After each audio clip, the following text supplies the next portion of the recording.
Customer is king. ഇത് നമ്മൾ പല ബുക്കുകളിലും വായിച്ചിട്ടുണ്ട്, പല ബിസിനസ് സ്കൂളുകളിലും നമ്മളെ പഠിപ്പിച്ചിട്ടുണ്ട്, മോട്ടിവേഷൻ ക്ലാസ്സസിലും സെമിനാറിലും നമ്മൾ ഒരുപാട് കേട്ടിട്ടുണ്ട്, പല കടകളുടെ മുമ്പിലും ഷോപ്സിന്റെ മുമ്പിലും എഴുതി വെച്ച് കണ്ടിട്ടുണ്ട്. അങ്ങനെ പലയിടത്തായിട്ട് നമ്മൾ ഈ ഒരു വാക്ക് കണ്ടിട്ടുണ്ട്. എന്നാൽ ശരിക്കും എല്ലാ കസ്റ്റമേഴ്സും കിങ് ആണോ? കേൾക്കുമ്പോൾ പലർക്കും ബുദ്ധിമുട്ട് തോന്നും. കാരണം ഈ വീഡിയോ കാണുന്ന ഭൂരിഭാഗം ആളുകളും ഏതെങ്കിലും ഒരു രീതിയിൽ കസ്റ്റമറോ അല്ലെങ്കിൽ ക്ലയന്റോ ആയിരിക്കും. എന്നാൽ ബിസിനസ് ചെയ്ത് പരിചയമുള്ളവർക്ക് അറിയാം, എല്ലാ കസ്റ്റമറും ഒരിക്കലും കിങ് അല്ല.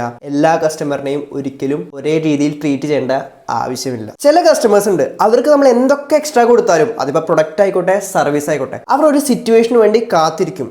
അതിന്റെ മുകളിൽ നെഗോഷിയേറ്റ് ചെയ്യാനും അതിന്റെ മുകളിൽ ബാർഗെയിൻ ചെയ്യാനും. അവർക്ക് വേണ്ടത് 100 രൂപയുടെ പ്രൊഡക്റ്റോ സർവീസോ 50 രൂപയ്ക്കായിരിക്കും. ആൻഡ് ആ 50 രൂപ തരാൻ അവർ 5 ഇൻസ്റ്റാൾമെന്റ് എടുക്കും. ആൻഡ് ചിലപ്പോൾ അവസാനത്തെ ഇൻസ്റ്റാൾമെന്റ് നമുക്ക് കിട്ടിയില്ല എന്നും വരും. ഇങ്ങനെയുള്ള കസ്റ്റമേഴ്സിന് കുഴിമന്തി കഴിക്കും വേണം, എന്നാൽ മസാല ദോശയുടെ കാശ് തരാനുള്ള മനസ്സുണ്ടാവുള്ളൂ. ഇങ്ങനെയുള്ള ഒരു കസ്റ്റമറിനെയോ ക്ലയന്റിനെയോ നിങ്ങൾ കിങ് എന്ന് വിളിക്കൂ. എന്നാൽ ശരിക്കും ആരാണ് യഥാർത്ഥ കിങ് കസ്റ്റമർ?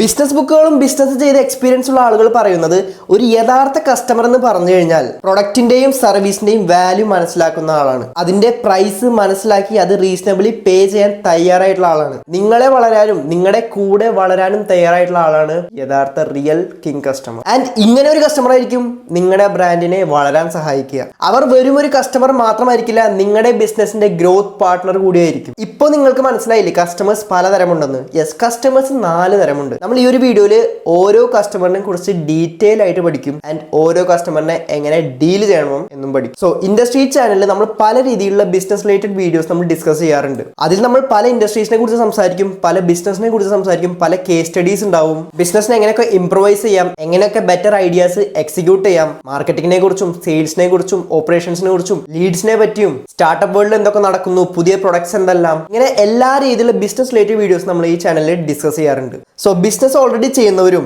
ബിസിനസ്സിലേക്ക് ഇറങ്ങാൻ താല്പര്യമുള്ളവർക്കും ഈ ഒരു ഇൻഡസ്ട്രി ചാനൽ സബ്സ്ക്രൈബ് ചെയ്യാവുന്നതാണ്. അല്ലാത്തവർക്കും ഇൻഡസ്ട്രി സബ്സ്ക്രൈബ് ചെയ്യാം. നമ്മൾ ഡെയിലി ബിസിനസ് റിലേറ്റഡ് ആയിട്ടുള്ള വീഡിയോസ് ഇതിൽ ഷോർട്സ് ആയിട്ടും വീഡിയോസ് ആയിട്ടും പോസ്റ്റ് ചെയ്യാറുണ്ട്. സോ ഡെയിലി നിങ്ങൾക്ക് ഒരു പുതിയ കാര്യം, പുതിയ ടോപ്പിക് അറിയാൻ സാധിക്കുന്നുള്ള കാര്യം 100% ഉറപ്പാണ്. സോ നമുക്ക് ഇനി ടോപ്പിക്കിലേക്ക് വരാം. കസ്റ്റമേഴ്സ് 4 തരമുണ്ടെന്ന് നമ്മൾ പറഞ്ഞു, ഏതൊക്കെയാണെന്ന് നോക്കാം. സോ നമുക്ക് ആദ്യം ചീപ്പ് കസ്റ്റമറിനെ കുറിച്ച് നോക്കാം. നമ്മൾ ആദ്യം ഡിസ്കസ് ചെയ്തതിന്റെ കുറച്ചൊക്കെ ചീപ്പ് കസ്റ്റമർ ആയിട്ട് റിലേറ്റഡ് ആണ്. ഇവർ എല്ലാ സ്റ്റെപ്പിലും നമ്മുടെ കൂടെ ബാർഗെയിൻ ചെയ്യും, നമ്മളെ കൊണ്ട് എക്സ്ട്രാ വർക്ക് ചെയ്യിപ്പിക്കും, എന്നാൽ എക്സ്ട്രാ പേ ചെയ്യാൻ തയ്യാറാവില്ല. ഇവർ നമ്മുടെ മാക്സിമം വാല്യൂ എക്സ്ട്രാക്ട് ചെയ്യാൻ നോക്കും, എന്നാൽ അതിനുള്ള പേയ്മെന്റ് ചെയ്യാൻ തയ്യാറാവില്ല. ഇനി ആ പേയ്മെന്റ് ചെയ്യുകയാണെങ്കിൽ തന്നെ അതിൽ ഡിലേയും വരുത്തും, അതിൽ ഇൻസ്റ്റാൾമെന്റും കൂട്ടും. അവർ 100 രൂപയ്ക്ക് വേണ്ടി നമ്മുടെ മണിക്കൂറുകളായിരിക്കും വേസ്റ്റ് ചെയ്യുക. അവസാനം നമ്മൾ തന്നെ പറയേണ്ടി വരും, നമ്മളില്ലേ, നിങ്ങൾ തന്നെ ജയിച്ചു, എന്നാ പിടിച്ചോ നിങ്ങളുടെ 100 രൂപ. പിന്നെ ലോയൽറ്റി എന്ന് പറയുന്ന കാര്യം ഈ കസ്റ്റമറിന്റെയോ ക്ലയന്റിന്റെയോ എടുത്തുകൂടെ പോലും പോയിണ്ടാവില്ല. 10 വർഷമായിട്ട് നിങ്ങളുടെ കയ്യിൽ നിന്ന് പ്രൊഡക്റ്റോ സർവീസോ എടുക്കുന്ന കസ്റ്റമർ ആയിരിക്കും. എന്നാൽ തൊട്ടപ്പുറത്തെ കടയിൽ 20 രൂപ ഡിസ്കൗണ്ട് ഉണ്ട് എന്ന് കേട്ട് കഴിഞ്ഞാൽ അടുത്ത സെക്കൻഡിൽ അവർ ചാടും. ഇനിയിപ്പോൾ 10 വർഷമായിട്ട് നിങ്ങൾ 1000 രൂപയ്ക്ക് പ്രൊഡക്റ്റോ സർവീസോ കൊടുക്കുന്നത്,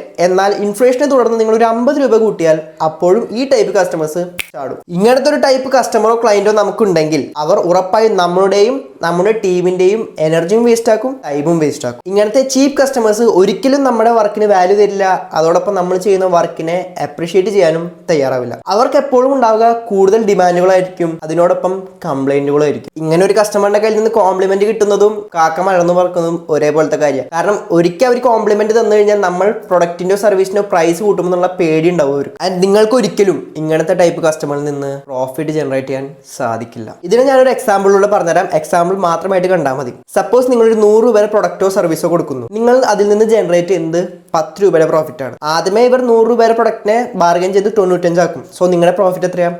5 രൂപ. ആൻഡ് ഈ 5 രൂപ തരാൻ അവരെടുക്കുക 4-5 മാസമായിരിക്കും. അതിനിടയിൽ തന്നെ നിങ്ങൾക്ക് ഒരുപാട് എക്സ്പെൻസ് ഉണ്ടാവും, നിങ്ങൾക്ക് ഇൻട്രസ്റ്റ് പേ ചെയ്യാനുണ്ടാവും. എന്നാൽ ഈ 4-5 മാസം കൊണ്ട് തരുന്ന പേയ്മെന്റിനുള്ളിൽ ഇവർക്ക് ഒരുപാട് ഡിമാൻഡുകൾ ഉണ്ടാവും, ഒരുപാട് കംപ്ലൈന്റുകൾ ഉണ്ടാവും. ആൻഡ് ഇത് നമ്മുടെ ടീമിന്റെയും നമ്മളുടെയും എനർജിയും ടൈമും എല്ലാം വേസ്റ്റ് ചെയ്തുകൊണ്ടേയിരിക്കും. ആൻഡ് അവസാനം നിങ്ങൾക്ക് നല്ല കസ്റ്റമേഴ്സിനെ ഫോക്കസ് ചെയ്യാൻ പറ്റാതെയാവും, നമ്മുടെ ബിസിനസ് ലോസിലാവാനുള്ള ചാൻസസും വളരെ കൂടും. സോ നിങ്ങളുടെ ബിസിനസ്സിൽ ഇങ്ങനത്തെ ടൈപ്പ് കസ്റ്റമേഴ്സ് ഉണ്ടെങ്കിൽ അവരെ എത്രയും പെട്ടെന്ന് ഐഡന്റിഫൈ ചെയ്യുക. ഞാനിപ്പോൾ പറഞ്ഞ കാര്യങ്ങൾ വെച്ച് നോക്കുമ്പോൾ നിങ്ങളുടെ മനസ്സിൽ ചില കസ്റ്റമേഴ്സിനൊക്കെ മുഖം വന്നിട്ടുണ്ടാവും. അവരെ എത്രയും പെട്ടെന്ന് ഐഡന്റിഫൈ ചെയ്യുക, അതിലും വേഗത്തിൽ അവരെ റീപ്ലേസ് ചെയ്യുക. എന്നാൽ മാത്രമേ നിങ്ങളുടെ ബിസിനസ്സിൽ നിന്ന് നിങ്ങൾക്ക് മാക്സിമം പ്രോഫിറ്റ് ജനറേറ്റ് ചെയ്യാൻ സാധിക്കുള്ളൂ. ആൻഡ് ഈ നല്ല കസ്റ്റമേഴ്സ് ആരാണെന്നല്ലേ, അത് വഴിയേ വരുന്നുണ്ട്, വീഡിയോ ഫുള്ള് കണ്ടോ. ഇനി നമുക്ക് രണ്ടാമത്തെ ടൈപ്പ് കസ്റ്റമേഴ്സിനെ നോക്കാം. ഇവരാണ് ഡിഫിക്കൽട്ട് കസ്റ്റമേഴ്സ്. ഇവരെ നമുക്ക് ടൈം പാസ് കസ്റ്റമേഴ്സ് എന്നും വിളിക്കാം. കാരണം ഇവർക്ക് പ്രത്യേകിച്ച് അങ്ങനെ പണിയൊന്നും ഉണ്ടാവില്ല. ഇവരുടെ മെയിൻ പണി എന്ന് പറയുന്നത് നമ്മുടെ ടൈമും എനർജിയും വേസ്റ്റ് ആക്കുന്നതായിരിക്കും. ആൻഡ് ഇവർ ചോദിക്കുന്ന ചോദ്യങ്ങൾ ബിസിനസ്സുമായിട്ട് ഒരു രീതിയിലും റിലേറ്റഡ് അല്ലാത്ത ക്വസ്റ്റ്യൻസ് ആയിരിക്കും.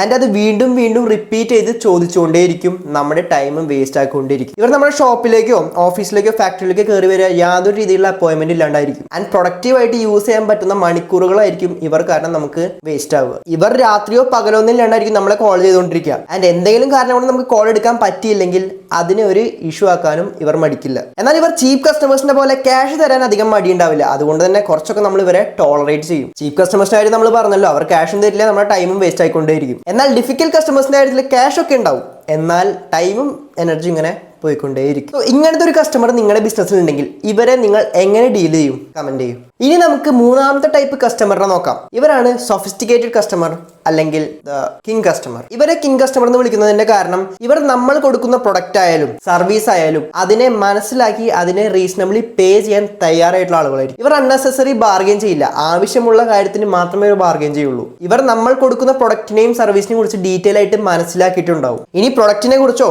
സർവീസിനെ കുറിച്ചോ ഏതെങ്കിലും രീതിയിലുള്ള ഡൗട്ട് ഉണ്ടെങ്കിൽ അതൊരു വാലിഡ് ക്വസ്റ്റൻ ആയിരിക്കും, അല്ലെങ്കിൽ വാലിഡ് ഡൗട്ട് ആയിരിക്കും. നമ്മൾ ഈ ടൈപ്പ് കസ്റ്റമേഴ്സിനെ ഹെൽപ്പ് ചെയ്യുന്നതോടൊപ്പം തന്നെ അവർ നമ്മളെയും ഹെൽപ്പ് ചെയ്യാൻ തയ്യാറായിരിക്കും. അതിന്റെ കൂടെ തന്നെ ഇവർ നമ്മുടെ പ്രൊഡക്റ്റിലും സർവീസിലും ഹാപ്പി ആയിരിക്കും, നമ്മളായിട്ട് ലോയൽ ആയിരിക്കും. ആൻഡ് എപ്പോഴും ഇവർ റിപ്പീറ്റഡ് കസ്റ്റമർ ആയിരിക്കും. ആൻഡ് മറ്റുള്ളവരുടെ അടുത്ത് നമ്മുടെ പ്രൊഡക്റ്റിനെയോ സർവീസിനെയോ കുറിച്ച് റെഫർ ചെയ്യാനും ഇവർക്ക് യാതൊരു രീതിയിലുള്ള മടി ഉണ്ടാവില്ല. എന്നാൽ നമ്മുടെ ഭാഗത്ത് നിന്ന് എന്തെങ്കിലും രീതിയിലുള്ള മിസ്റ്റേക്ക് ഉണ്ടായാലോ അല്ലെങ്കിൽ അവർക്ക് വേണ്ട പ്രൊഡക്റ്റോ സർവീസോ നമുക്ക് കൊടുക്കാൻ സാധിച്ചില്ലെങ്കിലോ അവർക്ക് ഹാപ്പി ആക്കാൻ നമ്മളെ കൊണ്ട് പറ്റിയില്ലെങ്കിലോ അവർ അധികം ഡിമാൻഡുകളോ പ്രശ്നങ്ങളോ കംപ്ലൈന്റ് ആയിട്ട് വരില്ല. അവർ ഒന്നും മിണ്ടാതെ പോവും. ആൻഡ് ഇത് ഒരിക്കലും അവരുടെ ഭാഗത്തു നിന്നുള്ളൊരു മിസ്റ്റേക്ക് ആയിരിക്കില്ല. അവർ ഡിസേർവ് ചെയ്യുന്ന ടൈമോ പ്രൊഡക്റ്റോ സർവീസോ അല്ലെങ്കിൽ അറ്റൻഷനോ നമ്മുടെ ഭാഗത്തു നിന്ന് നമുക്ക് പ്രൊവൈഡ് ചെയ്യാൻ സാധിച്ചിട്ടുണ്ടാവില്ല. അതിന് മേ ബി കാരണം ഫസ്റ്റോ സെക്കൻഡോ ടൈപ്പ് കസ്റ്റമേഴ്സും ആവാം. സോ ഇങ്ങനത്തെ ടൈപ്പ് ഒരു കസ്റ്റമറിനെ നിങ്ങൾക്ക് കിട്ടുകയാണെങ്കിൽ അവർ ഡിസേർവ് ചെയ്യുന്ന ടൈം അറ്റൻഷൻ അവർക്ക് പ്രൊവൈഡ് ചെയ്യാൻ ശ്രമിക്കുക. അവരിൽ നിന്ന് ഫ്രീക്വന്റ് ആയിട്ട് ഫീഡ്ബാക്സ് എടുക്കാൻ ശ്രമിക്കുക. അവരെ വീണ്ടും വീണ്ടും ഇൻവൈറ്റ് ചെയ്തുകൊണ്ടിരിക്കുക. അവരിൽ നിന്ന് മാക്സിമം റെഫറൽസ് എടുക്കാനും ശ്രമിക്കുക. കാരണം ഇവർ റെഫർ ചെയ്യുന്ന മറ്റ് കസ്റ്റമേഴ്സും ഇവരെ പോലെ തന്നെ നല്ല കസ്റ്റമേഴ്സ് ആവാനുള്ള ചാൻസ് കൂടുതലാണ്. ആൻഡ് ഇങ്ങനത്തെ ടൈപ്പ് കസ്റ്റമേഴ്സ് നിങ്ങളുടെ ബിസിനസ്സിൽ ഉണ്ടെങ്കിൽ നിങ്ങളുടെ ബിസിനസ്സിന്റെ ഗ്രോത്ത് വളരെയധികം ബെറ്റർ ആയിരിക്കും, കുറച്ചും കൂടി സ്പീഡായിരിക്കും. ഇനിയാണ് ഫോർത്ത് ടൈപ്പ് കസ്റ്റമർ. ഇവരെ നമുക്ക് എഫ്ലുവന്റ് കസ്റ്റമർ എന്നോ അല്ലെങ്കിൽ ഗോഡ് കസ്റ്റമർ എന്നോ വിളിക്കാം. ഇവരെ ഗോഡ് കസ്റ്റമർ എന്ന് വിളിക്കുന്നതിന്റെ കാരണം ഇവർ നിങ്ങളുടെ ബിസിനസ്സിന് എന്നും ഒരു അസറ്റ് ആയിരിക്കും, ഗ്രോത്ത് ഫാക്ടർ ആയിരിക്കും. സപ്പോസ് നിങ്ങൾ പറയുന്നു ഇന്ന പ്രൊഡക്റ്റിനോ ഇന്ന സർവീസിനോ ഇന്ന കാര്യങ്ങൾ വേണ്ടി വരുന്നു. സോ അവർ തരുന്ന റിപ്ലൈ എങ്ങനെയായിരിക്കും? നിങ്ങൾ പ്രൊഡക്റ്റിനെ കുറിച്ച് മാത്രം നോക്കിയാൽ മതി, കാശിനെ കുറിച്ച് നോക്കേണ്ട ആവശ്യമില്ല, വി ട്രസ്റ്റ് യു എന്ന്. And God customers king customers പോലെ തന്നെയാണ്. ഇവർ അൺനെസസറി ആയിട്ട് ബാർഗെയിൻ ചെയ്യില്ല, ആവശ്യമുള്ള കാര്യത്തിന് മാത്രമേ ബാർഗെയിൻ ചെയ്യുള്ളൂ. അതോടൊപ്പം പേയ്മെന്റുകൾ ഡിലേ ആക്കില്ല, മാക്സിമം പേയ്മെന്റ് അഡ്വാൻസ് ആയിട്ട് തന്നെ തരാൻ ശ്രമിക്കും. കൂടാതെ കഴിഞ്ഞ വർഷം അവർ 10 ലക്ഷത്തിന്റെ വർക്ക് തന്നിട്ടുണ്ടെങ്കിൽ ഈ വർഷം അത് 15 ലക്ഷത്തിന്റെ വർക്കായിരിക്കും അവർ തരാൻ ശ്രമിക്കുക.